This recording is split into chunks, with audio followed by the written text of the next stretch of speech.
All the way from Phoenix, Arizona, Portland, Oregon, and Dallas, Texas.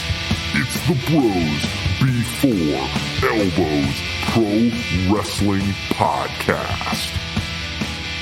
Welcome to the Bros Before Elbows Pro Wrestling Podcast. It is a new year, 2020. We're seeing 2020. We've got new visions, new perspectives, ready to take on the next decade of pro wrestling. What a time to be a pro wrestling fan. Of course, I'm one of your hosts, Anthony, along with my co-hosts, Tommy and Theron. How you guys doing? Happy New Year, guys. Happy New Year. Theron? Oh, T-Money Skype out? Uh-oh. Happy New Year. What's up, bros? What's going on? Sorry, I was live Snapchatting this entire recording right now. Oh, wow. Snap. We're on Snapchat. Yeah. It's a new decade. Yeah. We're getting advanced technologies over here. It's pretty meta. You already know, man. Yeah, it's a new decade. It's a new episode of the Bros Before Elbows. We've been off the air for like 2 months. So has it really been that long? I think it has been, man. Pretty damn close. Our last episode was available on iTunes as of 11/21/2019. That was last year. Like building up some good old momentum with the Bros for Elbows show and taking a good break. I've had a birthday. Tekashi 6ix9ine is in jail until the summer. R.I.P. Juice WRLD. He passed away. R.I.P. Juice WRLD. French Montana 50 Cent got beef. And Kip Sabian and Penelope Ford are in AEW. I don't even know who Kip Sabian is, but I feel like I'm supposed to know who he is. Sorry, that was a hot tag coming in right off the presses. No, that was good. That filled me in on a lot. I know. That's what we're here for. Hopefully we can fill you guys in on everything wrestling that's happened since Survivor Series, because, again, our last episode was before Survivor Series. Before Survivor Series. All right. Oh my gosh. So I get it, right? We've been absent for a bit, but you know what? Here's the truth. This is what happens in the pro wrestling world. You know what I mean? Like, you know, sometimes there's little lulls in the storyline and such. But as Theron said, it is a new year. It is a new day. Not to say that I'm a fan of New Day, but to say that it is a new year, and I'm excited for some good changes, more episodes. Things are finally panning out and leveling out for me, which is good schedule wise. So that just makes it us that much more available. So something really quick, because my bad habit from last year is I'm not caught up enough. And so truthfully, for this episode, I was not caught up on any pro wrestling whatsoever. But Tommy sent out a good set of links for Raw, AEW, NXT, and SmackDown. Some really big highlights. So definitely want to talk about that on this show tonight. And then, of course, we have a other outline we'll riff off of. But those links were really helpful. We'll tweet that out. Are we talking about chicken sandwiches this episode? I was waiting for someone to bring up the spicy chicken sandwich conundrum. If you're not in our group thread, you shouldn't be anyway, because it's just us three. You're somehow hacked into our group thread. Yeah, that's congratulations. You would be highly amused by our debate about the spicy chicken sandwich. So perhaps our question of the day should be, who has the best spicy chicken sandwich? Hands down, I already get an answer. This Wendy's. What are you talking? You think Wendy's has the best spicy chicken sandwich? Wendy's hands down has the best spicy chicken sandwich. I can't believe you brought up. Is it based upon the tomato content or the mayo texture? Did you say Burger King? No, Anthony brought up Burger King in the thread, man. Now you bring up Burger King. I did bring up Burger King. Does have a good spicy chicken sandwich. I'll tell you who doesn't have it. It's not Chick-fil-A. And according to Anthony, it's not Popeyes.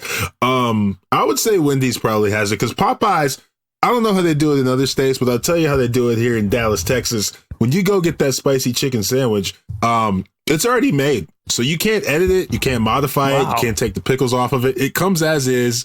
You order your number 9. It's either 9 or 8.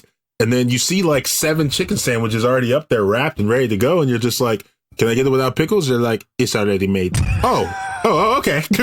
Cool. All right, then. So, but all the hype about spicy chicken sandwiches from Popeyes, I don't know. I mean, they're really good. I think they're really good. I gotta ask I think question. it's bland.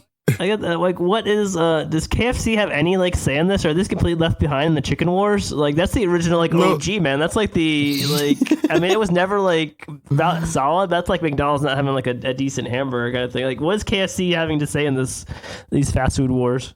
You know, to be perfectly honest, they got chicken strips. They had the double down. Oh god, the chicken was the bread or whatever. It was so, oh man. But no, in the spicy chicken wars, I haven't even thought about them, even as a contender. Because it's not like I don't go to KFC. Yeah, you know, I've never thought of KFC like they would have a really good spicy chicken sandwich. They should, though. No, they don't. They're kings of chicken. They're supposed to be the kings of chicken. That's what they think. I think that would be a really good spicy chicken sandwich if they could pull it off. I like their breading. It's all about the bread. It's all about the breading, and it's all about the actual, like, it's gotta be spicy. Not like, oh my gosh, this is nuclear heat spicy. But it's gotta have like flavorful spice. It can't just be like, oh, we put black pepper on it and call it spicy. Like, that's not spicy. That's by no means anywhere close to the definition of spicy. Man, that is a debate that will rage on longer than NXT versus AEW, probably. Either way, yes. Either way, we'll answer the question again, I guess, at the end of the show. If that's the question of the day. But I'm telling you right now, it's Wendy's. I was joking. We could have a better question of the day than spicy chicken sandwiches. We've been offered 2 months. This is what we got, man. This is all we got. Okay, this is the best we have. All right. All right, cool. So check it out. So we definitely want to talk about some Royal Rumble. Definitely want to talk about some of the clips that you sent. With especially, I want to talk about the Jungle Boy Jericho match. That was super cool. I really have no idea what's going on in NXT beyond seeing the link that Tommy had sent for Rhea Ripley. So definitely talk about that. And I'm really curious your guys' take on Rusev Day. And I don't even know what the hell is happening with that. So, it's gotten extra good. it's in the world of awful storylines. It's gotten even better, if that even makes any sense at all. I'm sure we'll get to it soon. Where are we going first? Do we want to just go the Rusev Day since it's the worst storyline on TV? Let's just let's just get it out of the way. to most people, to me, it's getting more entertaining. But just a quick synopsis. I think Lashley and Rusev have had like 2 matches out of this. Correct me if I'm wrong, Tommy. I don't know. I think only one at TLC, and Lashley won, I think. And then we thought Lashley won. Yeah, and then we thought it was over, but of course, Lana and Lashley had to get married on TV because that's what you do in wrestling marriage storylines. You get married on TV. So in the midst of that ceremony, there was a couple objections, mostly from a repackaged Liv Morgan. And that's all I've really taken from this entire thing, is that Liv Morgan has been repackaged. She had all these vignettes where we thought she was going to be like Liv Alina or Emelina Part 2. And then, no, she's just madly in love with not Lashley, but Lana. And they have some sort of a secret relationship. So I don't even understand that storyline. Also, Rusev is still coming around and ruining the wedding by putting Lana, or like beating up Lashley. Liv puts Lana's face in the cake. Lana's no longer Russian, by the way. We've punted on that storyline. And yeah, the storyline's still going on. I don't know. That's the quick hot take of what happened. All right. My thought is, Paul Heyman's running the show. Paul Heyman's going to do what Paul Heyman's going to do. And I think having a controversial girl with girl relationship is just what WWE needs right now. Sell them tickets. I think it's supposed to push Liv, because I think in the whole grand scheme of things is there's just so much talent on these rosters. Sure. And there's certain people that Paul Heyman wants to push. Liv Morgan, Buddy Murphy, Aleister Black. These are names that I've heard through the rumors. So what better way to do it than put her in a girl-on-girl story angle? That's going to put butts in seats. Yeah, it's like it's 2020 era stuff, you know. But it's not good though, man. Like that was shocking. No. That was shocking. The Attitude Era is not only 20 years old, but it's now 22, 23 years old. It's like past drinking age. It's ready to like rent a car in a couple years. That's how old the Attitude Era. Oh no, is far from us. So like seeing girl on girl stuff, that's like, dude, that's like not shocking. I mean, maybe in wrestling, maybe in like the PG area, it's shocking a little bit, but it didn't have the effect to me as maybe it was supposed to. It was like not a big. It felt more like they were ruining Liv Morgan than like shocking anything, because like she was hyped up for this big reveal. She was on social media hyping up, and then her big reveal is she's like the sidebar, the side piece to Lana. Like what? That's like the like footnote to that. Instead of getting her own storyline, she's just like a little footnote, a little like co-star background character to this larger storyline. So I just thought that was a whole waste of like Liv Morgan's like re-debut. And maybe they'll redeem her. I think this week Lashley and Rusev are gonna have another second or third match, and Lana's gonna be in Lashley's corner, and Liv Morgan's gonna be in Rusev's corner. But it just feels like Liv Morgan's gonna turn on Rusev or something like that. But I don't know. I don't think it's that shocking. I just think it's just more bad than shocking. Like Paul Heyman's trying to relive his glory days, but it just doesn't. It doesn't work 23 years later, man. Some of the stuff this is not hitting 22 years later. Like, yeah, it was shocking during the Attitude Era, during ECW, during some what WCW was doing, but just like it's like 20 plus years past its expiration date. Like you can't play the good hits. You got to come up with something different. And I just don't think this Lashley, Lana, Rusev love triangle has been very good. It's just been so bad that it's good. I don't think it's even that bad yet. It's just bad that's just bad. It hasn't gotten to that so bad it's good territory yet, at least not for me. I mean, if a lot of people liked it, it seems to be popular with people like on YouTube and stuff, but I don't know, man. It just feels like it's not funny, it's not dramatic, it's just like it's more awkward than anything. Mic drop. Dang, man. No, yeah. I can see that. Is this? Are they going to have a match at Royal Rumble?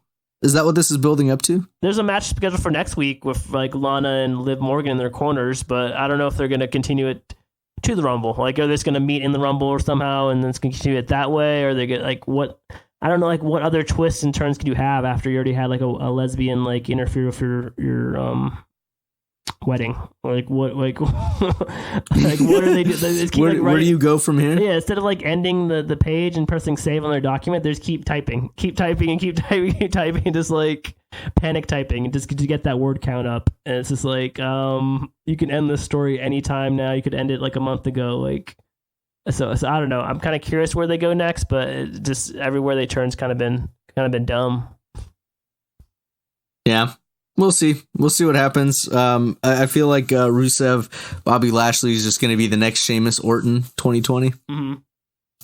That's what. Yeah. If they keep just having silly matches. What do we know real quick about Royal Rumble? Like what matches have been decided already, if any? I think Asuka versus Becky Lynch is the only one that's been decided so far, and that's it. But I guess the big thing is people going into the Royal Rumble. Like Charlotte's going in the Women's Royal Rumble. Becky Lynch is going into the... Brock Lesnar's going to the Men's Royal Rumble. And that's it. Yeah. That was one of the videos that you had sent, was the Lesnar being announced as number one. Yeah, that's... Yeah, that was kind of the big reveal this past Monday. Was he's like out of challengers right now, so his Paul Heyman and his solution is to enter the Royal Rumble. So I guess his thinking was like if he wins the Royal Rumble, he can challenge Bray Wyatt, or he could not. I don't know like what the thinking is there. Like what's the logical thinking for Lesnar if he wins the Royal Rumble? Like he's already the champion, so he can't. What is he going to do? Challenge for a different title, or is he going to just like take a bye week on WrestleMania? I don't know. Like they haven't really explained that too well. So I don't know. Like I guess like he has no other mountain to climb. So it's like, hey, I'm going to enter the Rumble at number one spot and see if I can win. I guess that's his thinking. I'm just going to call it right now. The way that this goes down is total shenanigans. So he's going to pull a Roman Reigns or a like Curtis Axel, where he either never makes it to the ring, so therefore he couldn't have been eliminated, or he pulls the Roman Reigns where he like ducks out the bottom rope and he disappears for half, if not all of the Rumble, just to come back at the very end and win it. Oh man, I mean, that would suck, man. Because this guy's a super athlete. Like, why would he have to like cheat to win? But I can see them doing something stupid like that. Yeah, like he gets knocked out, like because they put through a table or something, and then like he just hangs out in the back or something. Someone said like he might get eliminated early or something, so that like he'll plant the seeds for the feud for whoever he's gonna fight for WrestleMania. But like, I don't know who could do that. All right. But you're right. He has no one else to fight. Theron, what do you think about it? Theron got kicked off of Skype like 5 minutes ago. Oh, he did? Oh, no, that's why he was so quiet. I kept trying to call him, and it says it's unavailable. So he's in the text thread right now, so we'll see if we can get Theron back online. Some technical difficulties on our first episode back. That's not like us. Oh, man. Oh, Theron. So what else? Ruh-roh. What else was on the outline, or what else from the videos did you want to stick with something from Raw, or do you want to? What was on next? Yeah. So So there was the Brock Lesnar, and then the second video. Oh, was the Samoa Joe Kevin Owens brawl? Yeah, they're teaming together now because against Seth Rollins, who's now. I think Seth Rollins was a face last time we were recording. I think he was. So Seth Rollins is now officially a heel, and he's aligned himself with AOP. And his first feud is supposed to be with Kevin Owens. But a couple weeks ago, AOP and Seth Rollins, they put Rey Mysterio through a table, and Samoa Joe was trying to put Rey Mysterio through the announce table, and Samoa Joe was on commentary and tried to stop him, and then Samoa Joe got put through a table, and he was like off commentary for a week, and then he came back. And so since Kevin Owens and Samoa Joe both hate Seth Rollins, they've kind of teamed up together. And yeah, they're feuding with AOP and Seth Rollins.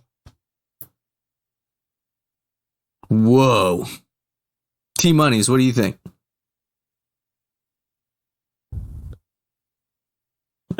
Oh, no. I don't know what just happened. What you guys are talking about Rollins and the AOP right now? Yeah, we're talking about Rollins' heel turn, man. Like, because last time we were on, he was a face still. So, what do you think about that? And what do you think about his new alliance with the AOP?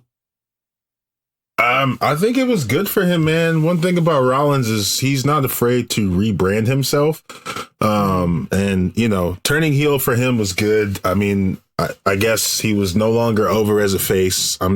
We all kind of turned on him because we just didn't like what he was doing week in and week out. So now this heel turn where he's the Messiah of Monday Night, or Monday Night Messiah, I think he calls himself. And he, any heel Rollins, you got to have backup. So him having AOP in his corner, that's good for him. It's a little confusing with the whole like Samoa Joe, Kevin Owens, like teaming up. I guess I guess we got a double turn out of this. And then for all of that, we get the return of the Big Show, which I don't get. Wait. Big Show's back? I didn't see that. I was on last night. Oh, yeah. I was on Monday night, or 2 nights ago, yeah. He was, they needed a third man, and it was like a big surprise, but it was just the Big Show. And he's still big. He's still a show. That's what Paul Heyman gave you on a Monday night. What? He didn't turn heel, though, man. No, he didn't turn heel. He just came out there. He knocked out Seth Rollins. They dragged Seth Rollins to the back. I think it's good for him. I think this heel Rollins will be a good run. It can set up some future storylines. He's kind of like a smarky jerk kind of situation. So I feel it. Did you guys feel it, or did you not feel it? I think the bigger story of this is Samoa Joe as a face. Like, I think better than Seth Rollins as a heel, which is I'm still kind of sore from his face run, just like catapulting into the ground for like the last 3 or 4 months. I'm still like trying to get my mind wrapped out of that. But and then wrapped out of Kevin Owens being a face versus Shane McMahon and his run and the end of that. I'm really liking Samoa Joe finally getting to be a face in WWE. I don't know if he was a face in NXT. I didn't feel like he was, but ever since he's been to the main roster, he's kind of like just a badass heel, which he plays so well. But now that fans get to cheer him and like chant Joe, Joe, Joe, and like really get behind him, I'm kind of more interested in that. More so than Kevin Owens being a face, and more so than Seth Rollins being heel is the prospect of Samoa Joe getting like a really good face run leading up to WrestleMania. So WWE invest some time into him, and I hope he gets a good run for the next couple months as a face. Oh yeah, dude, I'm loving this Kevin Owens Samoa Joe. Like, I remember when Joe debuted on Raw. That was crazy. And then to see him, because he took a little bit of a break, he was doing commentary or whatnot. But I'm excited, dude. Joe should be in the picture somewhere, and him and Kevin Owens, that's a powerhouse team. That's a really cool team. Yeah, I think they can riff really good off each other too. Absolutely. I was stoked. So when I saw that link you sent, I was like, okay, I can definitely get behind this. Like, this is cool. The next one of the other links you sent me was the AEW match with Jericho and Jungle Boy, and then there was the MJF promo. Yeah, man, jumping from Monday to Wednesday nights, man. AEW's kind of finding its groove after a couple stretches. I think they're kind of finding their groove, and their next pay-per-view is at the end of February, on leap year, actually, February 29th, Revolution. So they're kind of building to that, and then they're also doing like these like one-off events in between. Like tonight was like the Memphis Legends of Wrestling tribute. They did their Wednesday night show. Next Wednesday is like Bash at the Beach. So they're doing like a whole like Bash at the Beach like theme like setup for their staging and stuff next Wednesday, and then a week after that is the Jericho Cruise. So they're doing like an episode from a cruise ship. Ooh, that's right, Jericho Cruise. Yeah, so the Bruce Cruise, like the Bruce Cruise, man, from WCW. Yeah, so man, they're trying some new stuff and seeing what sticks, seeing what doesn't. But yeah, for the most part, I think they're doing some cool things, and they're building some new stars like Jungle Boy, like MJF and whatnot. Yeah, I was watching I guess I watched like the first maybe 30, 45 minutes of this week's episode, the Memphis tribute. It's pretty good opening match with Kenny Omega and Hangman Adam Page, which there's somewhat of an elite rift. I don't know what's going on there. We might be seeing a slow defection from Hangman versus Private Party. Really good match. Then we had the women's title match between Rio and Chris Statlander, I think is her name. She's like the cosmic entity. And then you have this Nightmare Collective, which I still don't fully understand that angle.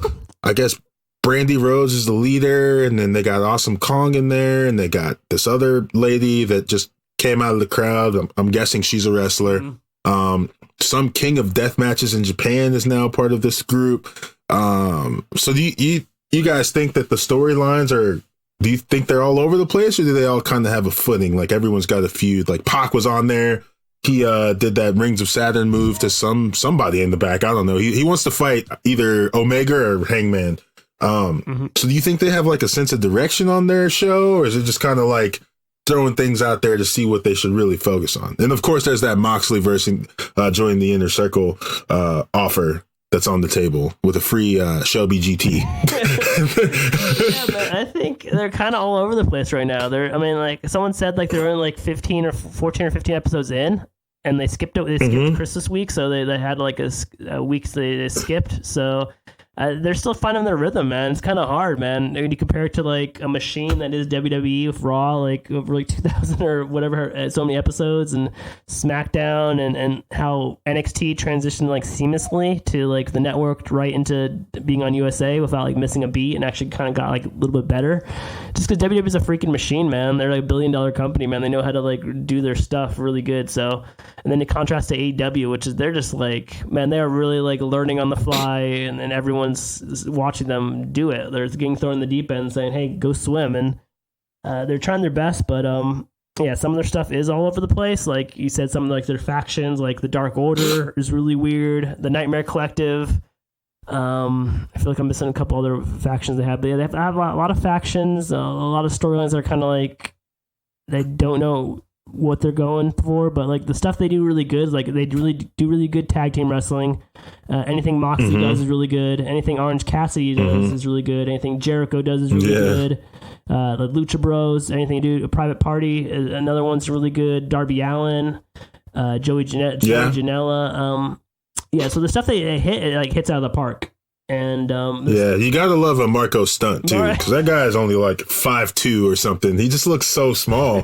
But he's got so much heart. I love that character. And I love that they're kind of very different from like Raw and SmackDown. Like Raw and SmackDown, you pretty much get these like WWE created characters. With AEW, you might get like a Luchasaurus or a Darby Allin or like an alien female, who's not from here, or a little Marco Stunt. So I think that's cool. And these guys are getting putting Jungle Boy in a survival match or whatever that was with Jericho. That was awesome. The next week you might catch Private Party versus the Elite, which is what happened this week. So I think AEW is a good alternative to, the $1 billion company. And I'm sure they'll find, I mean, they're still young. They've only been in business for half a year or so.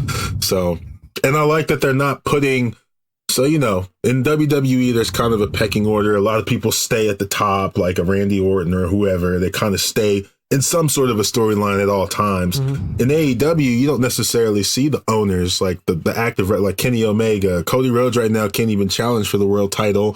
The Young Bucks don't have a title, So I think it's cool that they're just putting everyone at the forefront and giving you all these different people. And I'm sure once the fan bases get created, we'll probably get some focus, but I like AEW. I watch it every week. Man, that's a really good point about how their characters are way different than WWE. That's WWE is more like not a cookie cutter, but a creative player kind of thing where everything comes out not the same, but it has the same WWE polish at the end of the day. Whereas AEW is a bunch of independents all come together under one big circus tent or whatever, and Joey Janela, Jungle Boy, Darby Allin. I think two things that Theron mentioned that was really good points. Chris Jericho could have a match of Jungle Boy for 10 minutes or whatever, 10, 15 minutes, and it could be a main event. Or the next week, then Darby Allin can have a hardcore match of John Moxley, and that can be the main event. I don't know if WWE can do that, where they can take someone from the mid card or even the lower mid card and have them wrestle one of their main eventers and have it feel authentic. I don't know if they could do that. I don't think someone like Bray Wyatt could come down and wrestle, I don't know, Chad Gable, and it might not be that good. Or Brock Lesnar coming down and wrestling. I can't even think of someone on the Bobby Roode or something like that having a good match. Yeah, exactly. But AEW is good at that. I don't know if they're lucking into it. They're just it's dumb luck, or if they're purposely creating a strong roster up and down it, where everyone feels important or feels a part of something. Oh yeah, man. Anthony? Yeah. Are you still there? Oh, I'm still here. I'm just kind of soaking it in because I still don't have access to watching AEW weekly. So everything I hear about is, through social media. But when I did see, being able to kind of speak to the product from the outside looking in, seeing that match, the last 10 minutes, one of the links Tommy sent that had the last 10 minutes of the Jericho Jungle Boy match, I was blown away. Jungle Boy's this tiny dude. I mean, kick my ass, of course, but he's this smaller wrestler, and he is giving it to Jericho, and they're really moving in tandem really, really well. And especially too that ending where he stayed in the walls for a minute and a half or whatever and survived the match. I mean, overall it was I was really impressed, and it looked cool and it felt cool. And just like you said, it was authentic. You know what I mean? I wasn't thinking oh, this is the main event. Why is Jungle Boy main eventing? I was this is just a really, really cool match. So I was enjoying it. I'm really enjoying when I do get to see AEW. I really like what I see. Because it's not predictable. I think for us in WWE, I was listening to our show from 2 months ago, and we were calling the picks, and we called them all. Most of us got a lot of the picks right. We were able to pick it was Mysterio versus Lesnar at the time. We all saw that Mysterio would not win that match through shenanigans. There were some shenanigans. I think Dominic got involved and whatever. You can't really do that with AEW because week in and week out is something different. You don't know what they're going to do. But with WWE, okay, so Brock Lesnar's ending the Royal Rumble #1. Well, that's probably going to set up some sort of feud between someone else in that match, and that's who's his WrestleMania opponent's going to be. And I'm pretty sure that that's what's going to happen. Because why would you have the current champion win the match? That would do nothing. You know what I mean? Yeah. So. It's that's very accurate. I can agree with that. It's almost to say that WWE has become, just like you said, predictable. It has the polish. It's they're the, man, they're like the McDonald's of freaking wrestling. Anywhere you go, it's gonna be that. Yeah, consistency. Yeah, anywhere, no matter where you are, the cheeseburger tastes the same, whatever part of the world. So is anyone going to explain to me who Kip Sabian is and why I should know his name already? I have no idea who that is. I thought you were making up a name. No, no, man. He's Kip Sabian. He's got Penelope Ford. They like to do bad, I think is their motto. So like, I don't know. I guess Penelope Ford and Joey Janela used to date, and now she's with Kip Sabian, and I don't know, something. They're bad people who do bad things. That's the feud, man. I guess, yeah. Like, Joey Janela used to date Penelope Ford. Now Penelope Ford got tired of Joey Janela, so she's dating Kip Sabian, whose nickname is Superbad. That's it, Superbad Kip Sabian. So that's like, and she's like, why should I be bad? Which is like, Joey Janela's the bad boy when I could be super bad. Which is naturally being Kip Sabian. I think this is another example of having like a small like backstory line, but it gives three people something to do while like the rest of the main roster does other stuff. So yeah, that's a good like little side story that AEW's got. They're pretty good at their side stories, but yeah, sometimes their main stories get a little like off track a little bit. But it's way cooler than Lana, Bobby Lashley, Rusev, and Liv Morgan in a weird love square. It's way cooler. But seriously, no one knows who Kip Sabian is. Like, was he not in like the Independents or somewhere, or has he been on like Being the Elite? No one, not a soul. No, man, I really don't know. I'm gonna look up his. Damn it. Okay. I'm assuming maybe he was like. It looks like he's like maybe it was in 205 Live or the Cruiserweight Classic or something. Yeah. That's what I was gonna just say. I was like, was he not in the Cruiserweight Classic? But I think I'm thinking of the other guy that had that epic match with Ricochet, Will Ospreay. That's what I'm thinking of. Okay, so yeah, he was in Ring of Honor for briefly. He's a British wrestler. So I mean, he was Kip Sabian. Yeah. He's got a cool name. I think it sounds like he should have been like more well known. Yeah, exactly. Young. He's only 27, which is kind of young in wrestling age, I guess. That's very young. Shout out to AEW. What else did I put on this outline? Where are we going next? Yeah, I think we're. So I was kind of following the outline of. This, of course, talking about. Actually, we'll talk about NXT next because that was the next set of links you sent. Which one of the matches was the Rhea Ripley versus Shayna Baszler, and then the other was what was it?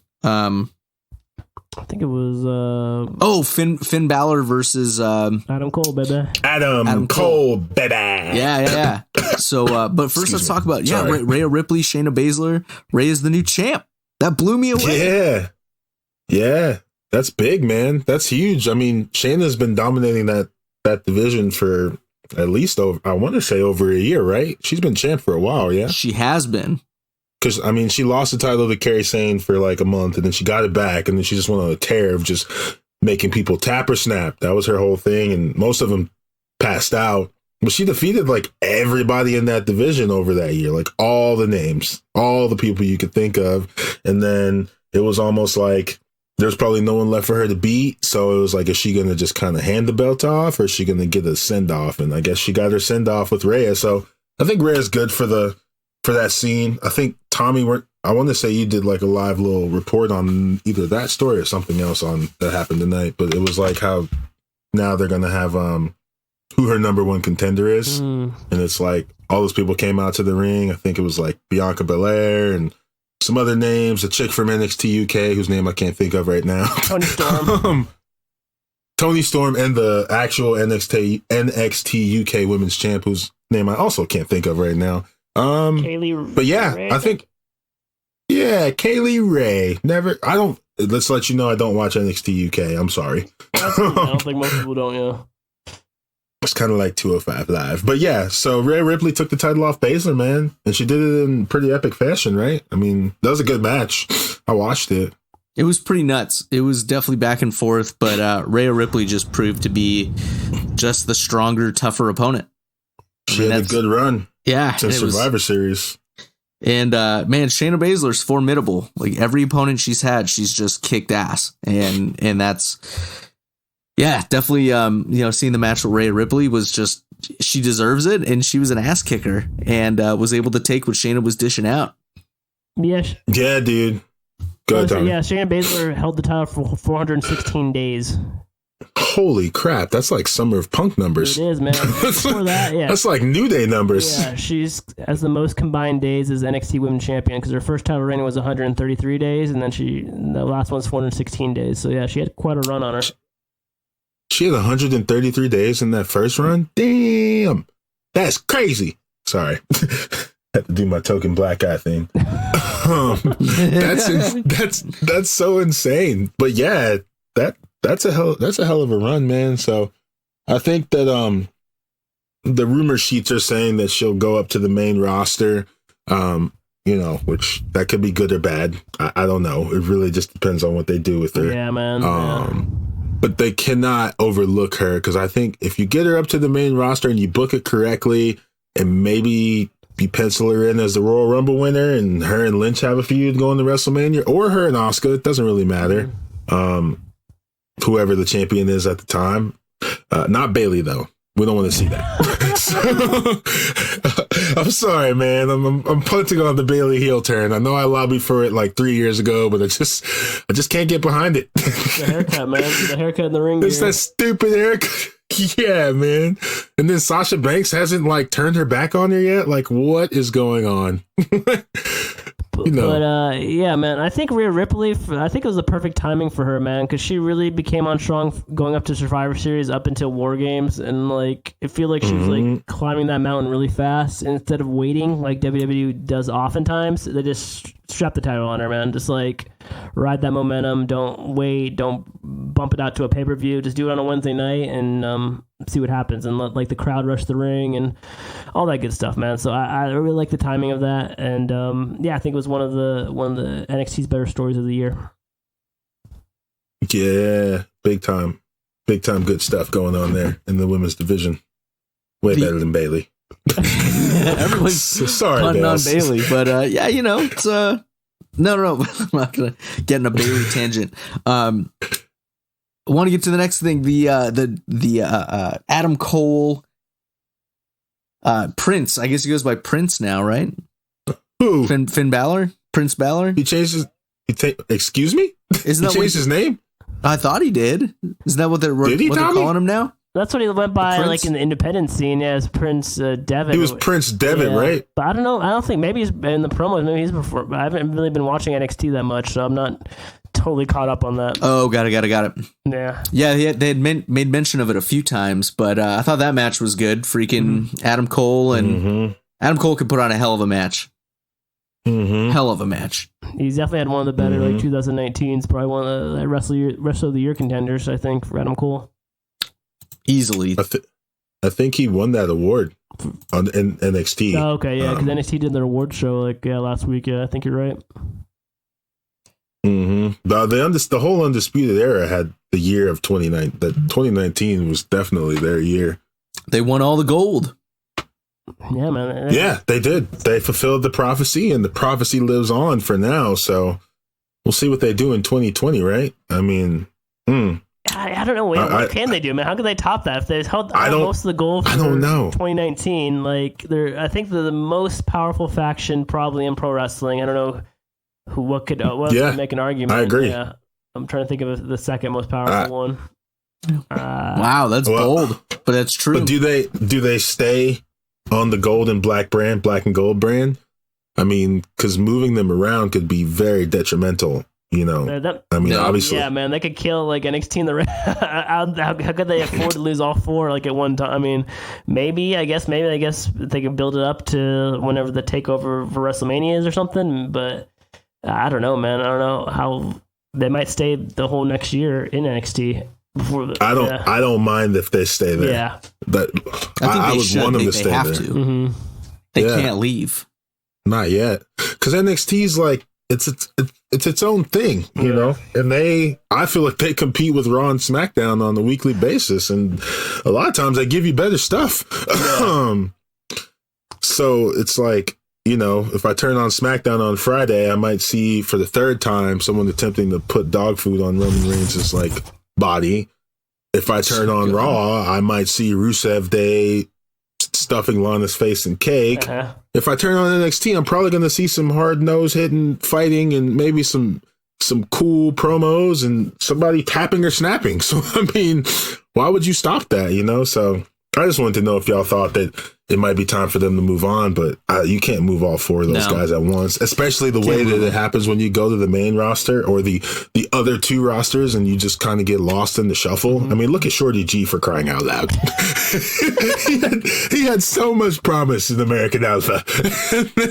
Ever since that, and then even when he was part of the Glorious whatever they were even cooler than Shorty G, the freaking, I don't even know. I think that's what Adam Neville was supposed to be, or Pac. That's what I'm going to say. This was time in the episode where I pour one out for EC3, wherever the hell he is. Where is EC3, man, bro? He didn't even stay on NXT that long. He should go back to NXT, like now. Or go to Cesaro need to go back to NXT and just do something, man. Dominate. Yeah. Poor guys. Yeah, man, Cesaro, I think we've been pushing for him for a long time. He just never got his bump.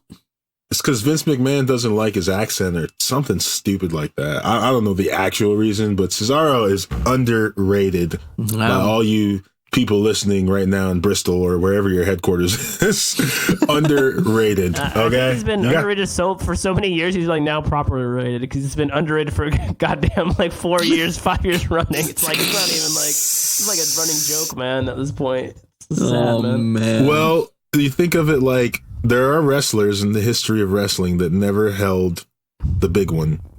Jake Roberts would be the only one I can think of. I'm sure there's others. Mr. Perfect, right? Well, yeah, and that's in terms of the big one. So yeah, Mr. Perfect never held the WWE title. Roddy Piper. I just hope they don't look at Cesaro as enhancement talent, because apparently some of the talents in WWE are enhancement talent. Like Dana Brooke, she's enhancement talent. I think Mojo Rawley is teetering on that enhancement talent. Yeah. Kurt Hawkins. Kurt Hawkins, man, ultimate. Yes. And Zack Ryder. Enhancement talent. Former WWE Raw Tag Team Champions, but still enhancement talent. Man. Oh, man. What else do we have? Is that it? Where are we at? We covered Monday nights, Wednesday nights, Friday nights now, I guess. Yeah, SmackDown. Yes. There was the Daniel Bryan. Oh, yeah, we got to talk about that. Yeah, the D-Bry, Triple Threat, Miz, Baron Corbin match. Is that what it was? Mm-hmm, yeah, triple. Yeah. That's another match for Royal Rumble. Daniel Bryan versus Bray Wyatt.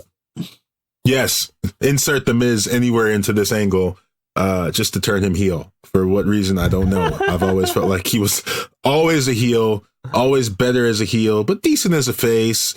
I guess while Daniel Bryan was putting his hair back together, they put Miz into the feud. But Miz feuded with Bray Wyatt and not The Fiend, lost, and now he's so bent out of shape that The Fiend was in his house or whoever that he's turned heel, and Daniel Bryan has a new haircut. Yeah, he looks like young Daniel Bryan, young buck Daniel Bryan. Yeah, Bryan Danielson is in the house. Yeah, seriously. Do you guys see him winning this match at all? I mean, no chance. Oh, okay. Man. That kind of sucks, man. That sucks, man. I really man, I love The Fiend. I love the Bray Wyatt character, but man, this is a huge turn for Daniel Bryan. Like, this should result in like him actually winning at the Royal Rumble, man, or at least getting like a no contest or something. Like, something has to be like where he gets a moral victory or something. I don't want to see him lose, man, because like this is a huge change, man. He cut off his beard, he shaved, he got his haircut all like prim and proper, man, like old school. Like you said, yeah, like ROH. He went back to his ROH days. Like, this is like a big. Did he ever? What were you gonna say? Did he explain why he cut his hair off? Or is it just that The Fiend pulled his hair out? I think it's just, I don't know. I think it's just the Fiend pulled his hair out kind of deal, but maybe they have. If you know, add us on Twitter or shoot us in the comment section of why Daniel Bryan got a haircut. But yeah, I don't know, man. That's like a big deal, man. Especially as like a longtime Daniel Bryan fan. Like, I want to see him win, but like Anthony said, like the main reaction is nope. Like, not a chance. He's not winning at the Royal Rumble. Which is it's sad, dude. Like, why? I know. Why is it like that, man? Because they wouldn't go from The Fiend, who might be the hottest act between the Raw and SmackDown right now, as far as likability overall, to maybe Daniel Bryan in a feud with the Miz again for the world title, right? I mean, they wouldn't do such a crazy thing, would they? Or would they? They could, but they should. They shouldn't, right? Because I just don't. We've never really seen Daniel Bryan as a face WWE champion, because the last time he won the title as a face, he was hurt. We've seen him as the Planet's champion, and that was cool. But I just don't know if a face champion Daniel Bryan. Well, I mean, he could go to WrestleMania, but I don't know if that's what they want to do. I really think that they're behind this Bray Wyatt thing. Mm-hmm. I think the fans are behind the Bray Wyatt thing. I think you can make a lot more creepy stories with the Bray Wyatt thing. So I hope he does get a no contest or something, because that's the only main event title being defended at this Royal Rumble, by the way, because Brock Lesnar's in a match. What the hell's going on in Raw, man? Sleep at the wheel and not making their champion defend their title at freaking one of their pay-per-views. But I think at one of their big four. It's one of the big four. What the? Yeah, but just I think Tommy's comment recently of just like the Daniel Bryan, like, I can't believe this is what it's come to. It's this. I feel like this is a very similar moment with Raw. It's like, this is what it's come to. It's just so unprepared and held together with shoestring and gum. You know, it's they got some cool stuff. I mean, I've come to the acceptance that as a 36-year-old man, I probably won't like any of their storylines because they don't know where they're going. I think that WWE is always going to want to appeal to the children. I think first, now maybe the teens, and then maybe us last. So they don't care what we think. Yeah, they don't care about us. They want to like either scare the kids or the kids think it's cool or whatever. So like, we're never going to get what we want. But to a little kid, maybe seeing Seth Rollins and AOP beat up a face Samoa Joe is like the coolest thing ever. I don't know what little kids like nowadays. I know what we like when we were little. So I'm just guessing that's why we're never satisfied, because they just don't give us anything. But they should appeal to those guys in their early, mid, late 20s and then 30s and above, because we're the ones that watch a lot. We're the ones that mark up. They feel that like they already got us hooked, man. They already got us hooked on Cookie Crisp, and we're not gonna freaking like got us hooked in that. We're coming in the corner every week looking for our fix, man. So they got hooking the new people now, and when they're in the 30s, they don't complain like we're complaining right now. Yeah. I do turn it on every week. I record it, and then I get bored with it, and I watch the highlights. Yeah, because I have to see what's going to happen, because I'm like, this is the week that some big thing is going to happen. And then you know what they give you? The Big Show. That's their big thing. They got you chasing the dragon, man. Yeah, wait, which dragon? Daenerys' dragon? He did. They got you chasing it, man. They got you chasing the story. This week it's going to be good, and then they give you Big Show. It's never good. I don't know. I mean, it's cool. It's Big Show, whatever, hooty hoo, but I just don't understand. Was he crying when he came out? No, he was smiling and slapping fives and knocking people out. And then Sheamus came back, because that's a big story. He's got the old haircut from like 2010. I could not be any less hype for someone. I couldn't imagine. That's what I was saying. Like, they just not even trying Sheamus, man. Just rolling him back out there. Not even like a promo package or anything to say, man. Nope. Sheamus. He's still Sheamus. I'm just hearing a super and then I'm going to bury one of your up-and-coming stars who could be talented and bro kick Shorty G right the hell. You know what I mean? Enhancement talent, man. Back to your enhancement talent point. That is Shorty G. He's hitting his head on the ceiling already. That is your peak, man. You're getting bro kicked. That's awful. That is awful. And then on Raw, you got Drew McIntyre freaking. He has a 3 count now for the what's that kick? The Claymore kick. But I think he's going over. I think fans like him. They're talking about turning him face, man. That's like the rumor. They are? I think they're saying, at least they're saying in the cage side offices, that they might turn him face, may build him up as a challenger to Lesnar or something. But I don't know if they could do that fast. I mean, he's like 6'8", 7". I mean, he's a big guy. He's a big guy. He's a big guy. He can talk, man. I mean, like, he's got all the numbers, man. Yeah. He's awesome, man. He had his run on Impact and ROH and went to NXT. He did everything the right way, man. He got better at his craft and came back to WWE. Mm-hmm. You were supposed to be the chosen one. Sorry. That's old Star Wars reference. Wait, hold up. Did everyone see Rise of Skywalker? Yes. Oh, yeah. I definitely saw it. What is everyone's thoughts about that, man? Okay, unlike the rest of the internet, 10 minutes. I loved it. We got 10 minutes. You loved it? Okay, everyone loved it. I think I loved it too, man. I think the critics hated it though. Oh no, they buried it. Sometimes critics are dumb. I thought it was fantastic.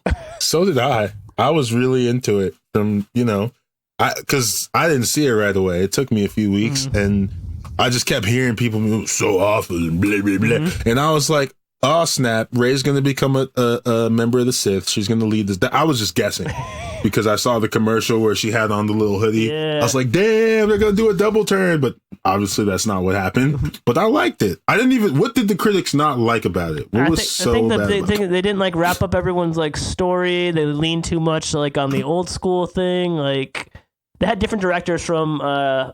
What was that? Yeah, they had different directors for each thing, from Force Awakens to the middle one, and then Rise of Skywalker. They all had different directors or something. Are you serious? Yeah. So like they said the storyline like wasn't like coherent across the 3 films. I guess they were saying. But I don't know, man. It's like it's Star Wars, man. Like we're just complaining about WWE being for kids. Talk about something being for kids. Yeah. That's freaking a spaceships and Wookiees and shit, man. Like, this is for kids. This is Disney for crying out loud. It's owned by Disney now too, man. They're like trying to pump out rides and do stuff at Disneyland Park and make Baby Yoda toys, and people are analyzing it, and adults our age are being pissed at it. So yeah, it kind of all put together in this podcast. There's a really funny video of Freddie Prinze Jr. going off on fans, Star Wars fans. It's on YouTube. It's what do I type in? It's filled with expletives. So, just bear that in mind that it is very type vulgar. In Freddie Prinze Jr. Star Wars. Yeah, and it is hilarious. But he just goes off because he basically says exactly what Theron was saying about WWE. Listen, this is for kids, kids and teenagers, and kids want to see, comedy, and they want to see like cool characters, and then teens want to see explosions and, action and this, that, the other. Like, and Freddie Prinze says the same thing. He's like, look, it's made for a younger generation. You're just upset that it didn't age with you, and right. So watch it. He makes a lot of good points. In my opinion, there's so much to wrap up in a 40-year saga. Yeah, that's what what I mean. They even had Ewoks in this one, man. Like they were. No one's good. Yeah, exactly. No one's gonna be totally satisfied because things literally have to move fast. Yeah. You got to tie this up. I thought I was actually pretty upset that they were going to do Chewbacca that way. Oh, but, right. I was like, oh my God. Oh, yeah. And then with C-3PO getting his memory erased, you're like, that's it, dude. Like, that's it. He's gone. Yeah. Like, he's not going to remember any of this. But then, of course, R2-D2 has his backup or whatever, his little flash, his little SD card. Floppy disk. Yeah. It's a floppy disk. It's got a logo on it. Oh, my gosh. But so you have a lot that you're trying to wrap up. And in my mind, it was action-packed since the beginning. They just flat out, here's Palpatine. That was a lot of people complaining about. I'm like, man, that dude died. He got thrown off the freaking like thing in like Return of the Jedi by Darth Vader. And now he just pops up. Like, hold up. If there's Force ghosts, then the freaking Emperor can, and especially if he's like, one of the most powerful beings in the galaxy. Mm-hmm. If Force ghosts can exist, then fine. The Emperor doesn't have to die. But the thing was, like, we were complaining about like WWE and AEW not like, planting seeds to like to grow their plants. Like this Palpatine thing just sprouted up one day, and it's like it's a 25-foot oak. Like, it's right in the middle of the movie. like they didn't plant any seeds in Force Awakens, and the middle one either. I can't think of the name of.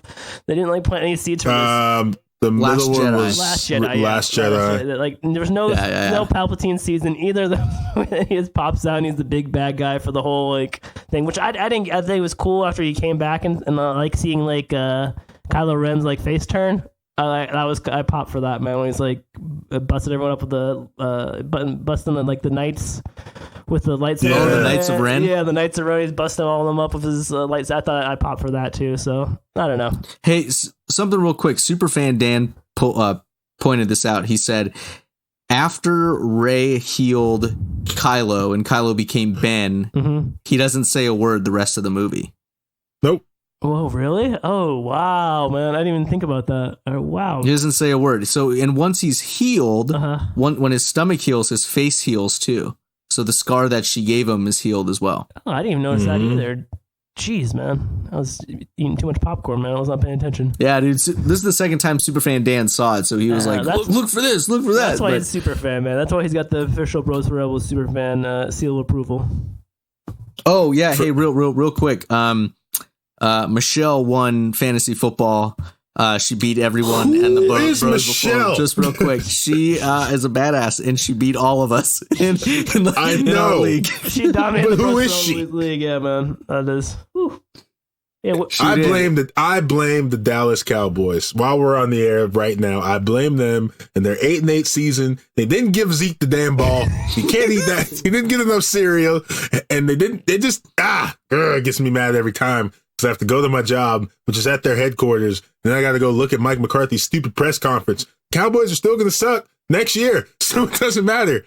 But yeah, shout out to Michelle. She whooped me. She whooped me good. Man, I think Michelle basically stunned everyone. She came into the ring. I would have felt bad winning that though, because I didn't even get to do the draft. My team was auto drafted. There you go. I said it. The cat's out of the bag. Wow, man! You just pulled back the curtain, man. God, you broke kayfabe right here, man.